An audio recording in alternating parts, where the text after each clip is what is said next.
If you have access to ePrescribe, then you have access to this ePrescribe notifications. So you'll see right up here, right beside of your username, if I hover over this, I get a couple of pieces of information. The refill count, I get the request for prescription change, any pending scripts, and I also get any scripts that need to be signed. So that's just kind of the first thing, just kind of mousing over that's going to give you that info. But then if we click into this link, we actually get one of two options. So the first being the prescription reports. So I'll click on that.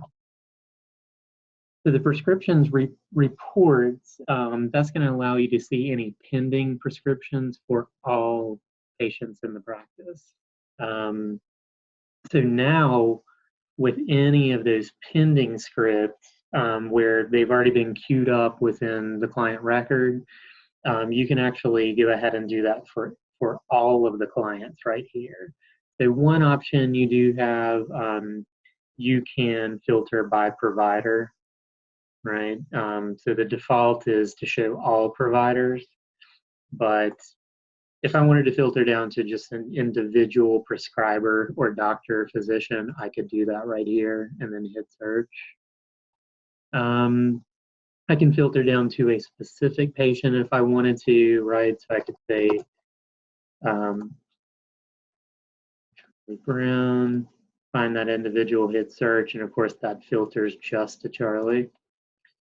Or I can kind of go back to that, multi-client view. So again, this is the prescription report, and this is my way of kind of saying, look, these are scripts that are queued up that need to be pushed out to the pharmacy, right?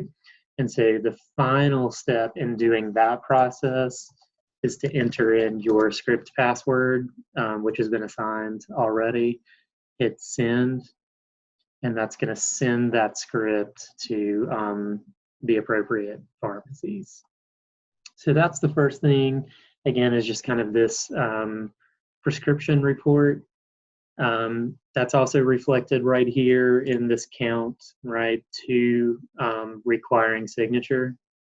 So really just kind of reflected in both places. All right, the second thing is the pharmacy messages.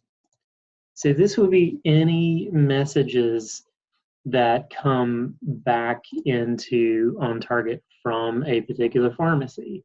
So this would be change requests, cancellation updates, renewal requests. So anytime, let's say that you get a request from a pharmacy to renew a medication, right?